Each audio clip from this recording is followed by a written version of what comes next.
ಬೆಂಗಳೂರಲ್ಲಿ ನಿಲ್ತಾ ಇಲ್ಲ ರೋಡ್ ರೇಜ್ ಪ್ರಕರಣಗಳು. ಯೂಟರ್ನ್ ತೆಗೆಯುವಾಗ ಬೈಕ್ಗೆ ಕಾರ್ ಟಚ್ ಆಗಿದೆ. ಕಾರಿಗೆ ಒದ್ದು ಇಬ್ಬರು ಯುವಕರು ಹೈಡ್ರಾಮಾ ನಡೆಸಿದ್ದಾರೆ. ಬೆಂಗಳೂರಲ್ಲಿ ರೋಡ್ ರೇಜ್ ಪ್ರಕರಣಗಳು ದಿನೇ ದಿನೇ ಹೆಚ್ಚಾಗ್ತಾ ಇದೆ. ಯೂಟರ್ನ್ ತೆಗೆಯುವ ಸಂದರ್ಭದಲ್ಲಿ ಬೈಕ್ಗೆ ಕಾರ್ ಟಚ್ ಆಗಿದೆ. ಕಾರಿಗೆ ಒದ್ದು ಇಬ್ಬರು ಯುವಕರು ಹೈಡ್ರಾಮಾ ಮಾಡಿದ್ದಾರೆ. ಅವಾಚ್ಯ ಶಬ್ದಗಳಿಂದ ನಿಂದಿಸಿ ಯುವಕರು ಹುಚ್ಚಾಟ ಮೆರೆದಿದ್ದಾರೆ. ಜೆಪಿ ನಗರದ ಮಹೇಶ್ ಲಂಚ್ ಹೋಮ್ ಬಳಿ ನಡೆದಿರುವಂತಹ ಘಟನೆ ಇದು. ಯುವಕರ ಪುಂಡಾಟದ ದೃಶ್ಯ ಮೊಬೈಲ್ನಲ್ಲಿ ಸೆರೆಯಾಗಿದೆ. ಬೈಕ್ ಚಾಲಕರ ಬಳಿ ಕ್ಷಮೆ ಯಾಚಿಸಿದ್ದಾರೆ ಡ್ರೈವರ್.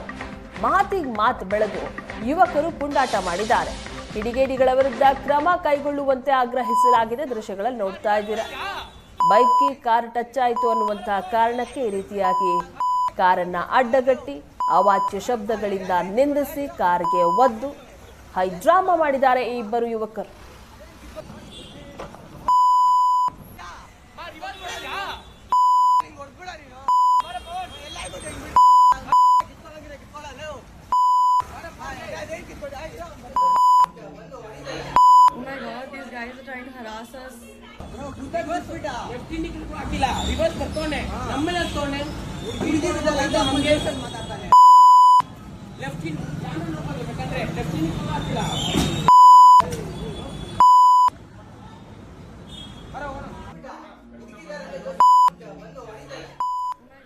ದೃಶ್ಯಗಳಲ್ಲಿ ನೋಡ್ತಾ ಇದ್ದೀರಾ. ಬೈಕ್ಗೆ ಕಾರ್ ಟಚ್ ಆಗುತ್ತೆ. ಇದೇ ಕಾರಣಕ್ಕೆ ಇಬ್ಬರು ಯುವಕರು ಆ ಕಾರನ್ನ ಅಡ್ಡಗಟ್ಟಿ ಕಾರ್ನಲ್ಲಿದ್ದಂತಹ ಡ್ರೈವರ್ಗೆ ಅವಾಚ್ಯ ಶಬ್ದಗಳಿಂದ ಬೈತಾ ರೀತಿಯ ಕಾರ್ಗೆಲ್ಲ ಒದ್ದು ಹೈಡ್ರಾಮಾ ಮಾಡಿದ್ರು. ಆ ಡ್ರೈವರ್ ಪಾಪ ಕ್ಷಮೆ ಯಾಚಿಸಿದ್ದಾನೆ, ತಪ್ಪಾಯ್ತು ಅಂತ ಕೇಳ್ಕೊಂಡಿದ್ದಾನೆ. ಆದರೂ ಸಹ ಬಿಟ್ಟಿಲ್ಲ.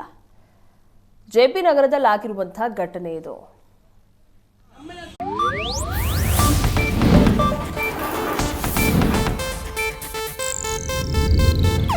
ಇದು ಏಷ್ಯಾನೆಟ್ ನ್ಯೂಸ್ ನೆಟ್ವರ್ಕ್ ಪ್ರಸ್ತುತಿ.